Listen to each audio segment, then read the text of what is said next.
Channel, जहां आज के समय हम 10th Hindi as well as English दोनों मीडियम के लिए जो हिस्ट्री का first chapter that is historiography, जिसे हिंदी में इतिहास लेखन कहा जाता है, डेवलपमेंट इन द वेस्ट, पश्चिमोत्तर देशों में जो इसका विकास हुआ उसके बारे में डिस्कस करने वाले हैं। दोस्तों, आप हिंदी मीडियम के हो या फिर इंग्लिश मीडियम के, ये वीडियो आप दोनों रेफ़र कर सकते हैं, क्योंकि मैंने टेक्स्ट बुक का रेफरेंस लिया है इंग्लिश का, बट मैं उससे Hindi as well as English दोनों में किस तरह से आंसर लिखना इस चीज़ को समझाऊंगा। ठीक है, इसके पहले मैंने ऑलरेडी 9th के वीडियोस भी अपलोड कर रखे हैं अपने चैनल पे, जिसके लिए आपको डिस्क्रिप्शन में मिल जाएगी। आप अपने भाई बहनों और दोस्तों के साथ उस वीडियो को शेयर कर सकते हैं। मैं इस वीडियो में पर्टिकुलरली देखिए, सबसे पहले चीज़ की हर चैप्टर का फर्स्ट ऑफ ऑल एनालिसिस बताऊंगा, किस तरह से कौन कौन से कंटेंट उसमें नीडेड है, किस तरह से आप अपना एक ऐड ऑन वैल्यू ऐड करके उस आंसर को और निखार सकते हैं। पर्टिकुलर अगर जब अब क्वेश्चन आंसर पूछा जाता है कि देखिए, टेक लोग क्या करते हैं कि मोस्टली गाइड्स के आंसर्स को रेफर करते हैं और किताब को बहुत ही इग्नोर करते हैं मोस्टली। ठीक है, बट हमें हमारा जो मेन सोर्स होना चाहिए हिस्ट्री या फिर किसी भी थियरी सब्जेक्ट के लिए, जैसे कि साइंस भी इवन है तो उसका भी कंटेंट कह सकते हैं आप, ज्योग्राफी का, तो लैंग्वेज के जो भी आंसर हम लिखते हैं, तो उसके लिए आपको किताब को एक मेन सोर्स मानना चाहिए। इसलिए मैं हर वीडियो में किताबों के थ्रू चैप्टर्स को पढ़ाऊँगा, आपको आंसर्स भी ढूंढना बताऊँगा और उन आंसर्स को अपने हिसाब से ऐड ऑन करके कैसे लिखना है वो भी मैं आपको बताऊँगा। बस आपको क्या करना है, इस वीडियो को लाइक करना है, दोस्तों के साथ भी शेयर करना अगर ये आपको वीडियो पसंद आई हो। ठीक है, और इन्हीं पर्टिकुलर कंटेंट अच्छे अच्छे वीडियोस के चैनल को सब्सक्राइब करके हमारे साथ बने रहना है। तो वीडियो को किसी बिना देरी के शुरू करते हैं। तो देखिए, इस पूरे चैप्टर में 4 चीज़ें होने वाली है। फर्स्ट वन है tradition of historiography, modern historiography, development of scientific perspective in Europe and historiography, and last one is notable scholars. अब नोटेबल स्कॉलर्स मतलब क्या, कि बड़े बड़े स्कॉलर्स मतलब बुद्धिजीवी, स्मार्ट लोग। ठीक है, स्कॉलर्स आपको पता होगा, आपकी क्लास में स्कॉलर्स होंगे, हाई स्कोरिंग लोग उन्हें कहते हैं, टॉपर्स भी कहते हैं लोग। ठीक है, तो उनके बारे में एक पूरा सेक्शन होगा। पहला ट्रेडिशन ऑफ हिस्टोग्राफी। अब हिस्टोग्राफी को हिंदी में आपका पहला चैप्टर होगा। आप हिंदी की, अगर आप हिंदी मीडियम के स्टूडेंट में वीडियो रेफर करें तो एक हिंदी किताब लेके बैठेंगे तो आपके लिए बेहतर होगा, और इंग्लिश मीडियम का तो टेक्स्ट बुक है, मैं इंग्लिश में भी एक्सप्लेन करूँगा, डोंट वरी। तो ये जो ट्रेडिशन है, ये परंपरा, ये जो प्रोसेस है, ये कैसे शुरू हुआ। तो फर्स्ट ऑफ ऑल इसकी बात की जाती है यहाँ पे। तो historiography research, writing and studying are carried out with an objective to understand the chronology of the past events and their interconnection. अब history is nothing but the incidents, the events which happened in our past. World War I, World War II, civil war, corona, ये जो कोविड-19 था, ये सब एक past event है। ठीक है, तो उसी की क्रोनोलॉजिकल ऑर्डर, एक कहते हैं ना हम लोग की प्रक्रिया, एक सही रीऑर्डर अरेंजिंग टाइम पीरियड के हिसाब से, कि वर्ल्ड वॉर 1 पहले हुआ, वर्ल्ड वॉर 2 बाद में हुआ, सिविल वॉर बाद में हुआ। ठीक है, आपका बर्थ 2002 में हुआ था, आपने स्कूल जाना 2007-8 में चालू किया, तो एक क्रोनोलॉजिकल ऑर्डर होता है। तो हिस्ट्रीग्राफी यही कहलाता है। ठीक है, और इनका इंटरकनेक्शन मतलब ये आपस में किस तरह से कनेक्टेड है उसके बारे में बताया जाता है।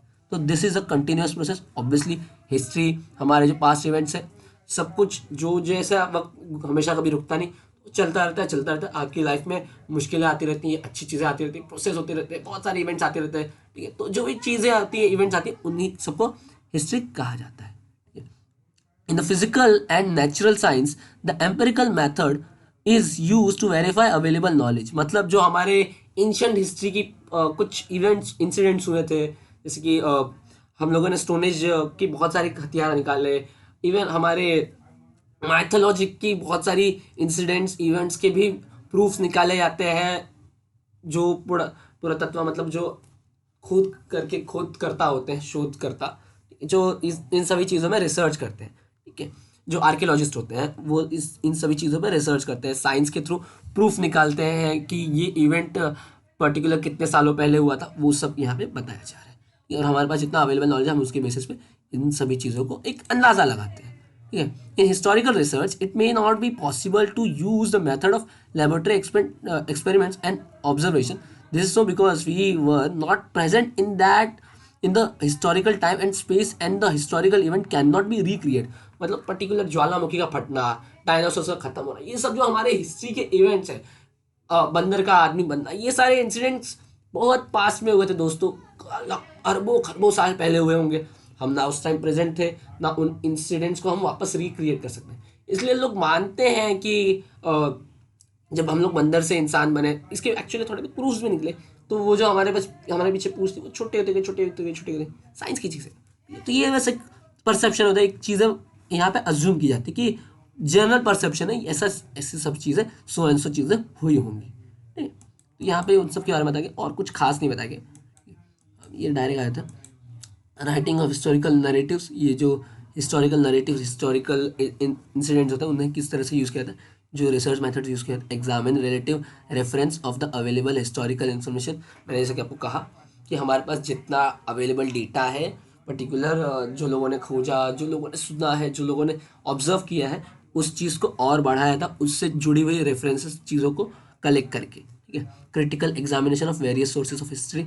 एग्जामिन करके जो हमारे पास हिस्ट्री के सोर्सेज है, मतलब जो पुरानी चीज़ें होंगी, जो पुराने हम लोगों ने बहुत सारे खाने, शहरें और सुरंगें खोजी हैं, वो सब चीज़ों का हम लोग अध्ययन करके पास्ट लाइफ को हम लोग एक्सप्लेन कर सकते हैं कि जो स्टोन एज का इंसान था वो इस तरीके से अपनी ज़िंदगी को जीता होगा, इस तरीके से उसकी लाइफ स्टाइल हुई रही होगी।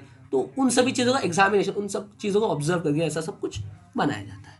फॉर्मुलेटिंग हाइपोथेसिस, इन सब चीज़ों को फॉर्मुलेट करके। फॉर्मुलेटिंग रिलेटिव क्वेश्चंस, मतलब जो उन सभी इंसिडेंट्स इवेंट से जुड़े हुए क्वेश्चन हैं उन्हें बनाकर उनके आंसर्स खोजकर। तो ऐसे कुछ वेज है जिस तरह से हिस्ट्री के डेटा को कलेक्ट किया जाता है, ठीक है। अब आ जाता है ट्रेडिशन ऑफ हिस्टोग्राफी। इसकी शुरुआत कैसे हुई। We have learn about the historical research method, ऊपर हम लोगों ने पढ़ा। Critical examining the historical sources and writing the historical narrative. The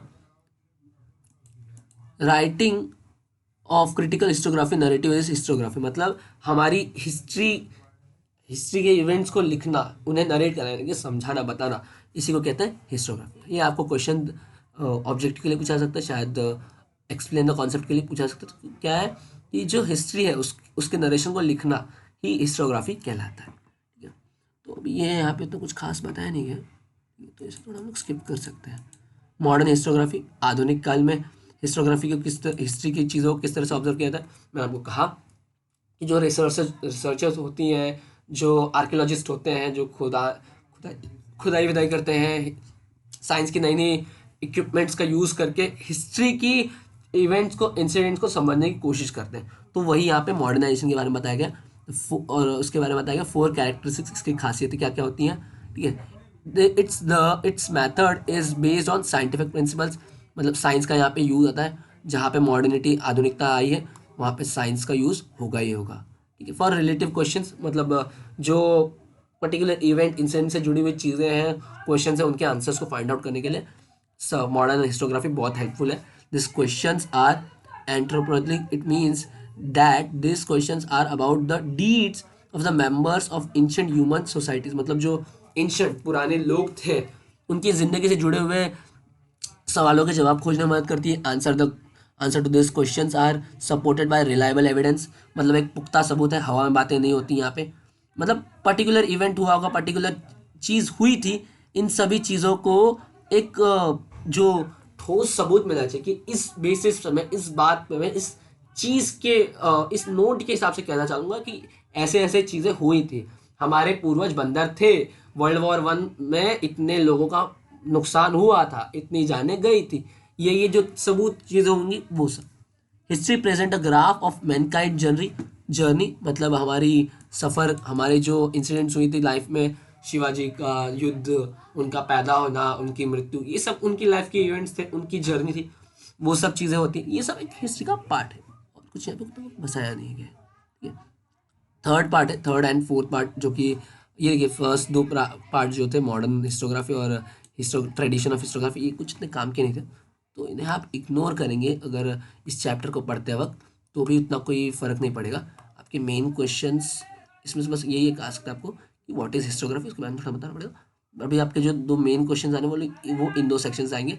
development, जो ईस्टर्न और वेस्टर्न कंट्रीज़ में, यूरोप में हिस्टोग्राफी का डेवलपमेंट हुआ वो, और जो नोटेबल स्कॉलर्स इस हिस्टोग्राफी में जिनका बहुत बड़ा नाम है, उनके बारे में आगे जो पढ़ाया जाएगा, ये बहुत ही ध्यान से सुनने वाली चीज़ है, कि यहाँ पे ही मोस्टली ज़्यादा क्वेश्चन आपको पूछे जाएंगे। तो देखिए, till the end of till the 18th century CE, Europe had achieved a remarkable process in the field of philosophy and science। यानी कि 18वीं शताब्दी तक, 18th सेंचुरी तक इन लोगों ने फिलोसफी, जो कि ज्ञान नॉलेज था, और साइंस में बहुत अच्छा खासा अचीवमेंट कर लिया। यहाँ पे बहुत बड़े बड़े स्कॉलर्स निकल के आए, और उन स्कॉलर्स ने कितना हिस्ट्री के लिए अपना एक कंट्रीब्यूशन दिया, योगदान दिया, उन सब चीज़ों को यहाँ पे बताया जाएगा। ठीक है, तो इसे इसमें उतना कुछ खास नहीं है, वैसे पढ़ लेते फिर भी। Scholars by then had come to believe in the possibility of studying the social and historical truth by applying scientific method. Scientific methods का यूज़ करके हिस्ट्री की चीज़ों को प्रूव करना। मैंने आपको बताया कि it is a social science, तो इसमें सोसाइटी की जो भी चीज़ें होती हैं सोशल साइंस है। तो साइंस और सोसाइटी और हिस्ट्री, ये सभी चीज़ों का कनेक्शन एक आ गया कि जो पुराने एविडेंस होते हैं, द्वारिका के बहुत सारे प्रूफ्स, राम सेतु, ये सब मूवीज़ आपने भी अभी देखी होंगी। मतलब ये मूवीज़ के बारे में बात नहीं कर रहा हूँ मैं, बट मैं जैसे थिंक कह रहा हूँ कि हिस्ट्री इन सभी एविडेंस को खोजने में कितनी हेल्पफुल है, अपने इक्विपमेंट्स के थ्रू, अपने नॉलेज के थ्रू। ठीक है, तो वो यहाँ पे सब कुछ बताया जा रहा है। Prior to the 18th century, all European universities were interested only in the philosophical discourses। मतलब ज्ञान की खोज में, फिलोसफी, जिंदगी जीने के तरीके, इन सभी में इनका ज़्यादा इन्वॉल्वमेंट था। इनका यूरोपियन यूनिवर्सिटीज़ का revolving around divine phenomena, divine यानी कि परमात्मा, ईश्वर, एक शक्ति, उन सब की चीज़ को है। However gradually this scenario began to change in, कब चेंज होना शुरू हुआ, ये जो सिनेरियो था, ये स्थिति थी, कब चेंज होना शुरू हुई, 1737 में CE। ये आप हाईलाइट करके रखेंगे तो अच्छा रहेगा। द गोटिंग यूनिवर्सिटी, एक यूनिवर्सिटी है Gottingen, was founded in Germany, Germany में है ये। This university for the first time had a independent department of history. इन लोगों ने हिस्ट्री फाउंड करने के लिए, हिस्ट्री का सेक्शन, हिस्ट्री से रिलेटेड बातें करने के लिए, जानकारी को संभाल के रखने के लिए एक सेक्शन बना, एक डिपार्टमेंट बना दिया अलग से। ठीक है, तो हिस्ट्री जो भी हम आज पढ़ते आ रहे हैं, हमारे पूर्वजों की जो भी जानकारी, नॉलेज हम लोग को पता है अब तक, उसकी शुरुआत यहीं से। Later other German university also become centre of the historical studies. सबसे पहला सेंटर था गोटिन यूनिवर्सिटी, जिसने हिस्ट्री के लिए जर्मन का, जिसने हिस्ट्री के लिए एक डिपार्टमेंट बना दिया in the year 1737 CE। Creases events, मतलब जो 1737 शताब्दी थी उसमें। ठीक है, तो यहाँ पे उतना कुछ खास बताया नहीं गया। लास्ट है हमारा, दैट इज़ नोटेबल स्कॉलर, जो कि बहुत ही इंपॉर्टेंट चीज़ है। इसमें ही मोस्टली आपके 4 स्कॉलर्स 5 स्कॉलर्स के बारे में बताया जाएगा। ये देखिए 4 स्कॉलर्स 5 स्कॉलर जो कि हैं आपके रेन डेस्कार्ट्स, वॉल्टेयर, ठीक है, George Wilhelm Friedrich Hegel, if I pronounce wrong, इनकी फ़ोटो भी है। ये कार्ल मार्क्स के बारे में बताया जाएगा। फिर लेपोल्ड वॉन रैंक, 5 हो गए। और छठे हैं एनाल स्कूल्स। फिर फेमिनिस्ट हिस्टोग्राफी, इनके नाम में भी फेमिनिस्ट हिस्टोग्राफी है। Means the reconstruction of history from the perspective of woman, मतलब ये एक वुमन के हिसाब से हिस्ट्री का किस तरह से चीज़ होता है। ये एक और है माइकल फॉकलोड, इनके बारे में बताया जाएगा। ये बहुत छोटा चैप्टर है फर्स्ट वाला, तो बस मेन ये आपको स्कॉलर वाला पार्ट पढ़ना है। इसके पहले के पार्ट्स में कुछ नहीं है अभी तक का। स्टार्ट करते हैं। तो जो contribution of many scholars are important in the development of historiography, जैसा कि मैंने कहा आपको, ये हिस्टोग्राफी जो लिखने की फील्ड थी उसमें ये लोग सबसे आगे लोग थे। ठीक है, तो इनके बारे में यहाँ पे जानकारी दी गई है। थोड़ा सा आप डेटा को याद रखेंगे, इनमें थोड़ा डेटा आपको ज़्यादा देगा। सबसे पहले आते हैं rain डेस्कार्ट्स was the foremost amongst who insist on verifying relatability of historical documents by critically examining them। मतलब ये सबसे आगे थे, सबसे पहले इंसान थे इस फील्ड में, इस चीज़ में, हिस्टोग्राफी को फाइंड आउट करने के लिए। उन डॉक्यूमेंट्स, उन रिलेवेंट चीज़ों के लिए अपना इंटरेस्ट दिखाने वाले हिस्टोरिकल डॉक्यूमेंट में, ठीक है, जो रिलायबल थे। रिलायबल मतलब भरोसेमंद। ठीक है, ये आप लिख सकते हैं। अगर आप एक हिंदी के स्टूडेंट तो साइड में लिख लीजिएगा। ठीक है, तो जो भरोसेमंद हिस्टोरिकल डॉक्यूमेंट्स थे मतलब हिस्ट्री को प्रूव करने वाले एविडेंस चीज़ें जो भी थी उन सब में इंटरेस्ट दिखाने वाले सबसे पहले और सबसे आगे ये इंसान थे, Rene डिकास्टो।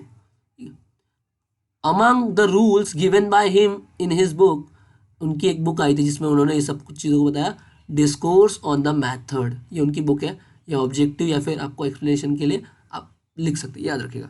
The following is suppose to have a great impact on the scientific method of research, never to accept anything for true till all grounds of doubt are excluded. मतलब इनका एक सिंपल सा फेमस लाइन दिया गया था कि किसी भी चीज़ को तब तक मत मानिए जब तक आपके भरोसे शक के मतलब सॉरी जो शक की गहराई है, जो आपके डाउट्स है वो सब क्लियर नहीं होते, वो सब चैलेंज जाते, तब तक आपको ये ट्रूथ को अपनाना नहीं। तो इनके बारे में यहाँ पे कुछ खास बताया नहीं गया, जो रेलेवेंट चीज़ें ज़रूरी चीज़ें तो मैंने हाईलाइट कर दी है। ठीक है, इनकी बुक का नाम, ठीक है, ये सबसे पहले और सबसे फॉरमोस्ट सबसे आगे वाले इंसान थे जिन्होंने हिस्टोग्राफी में अपना इंटरेस्ट दिखाया, अपना कॉन्ट्रीब्यूशन दिया। इसके अलावा इनके बारे में और कुछ खास दिया नहीं गया यहाँ पे।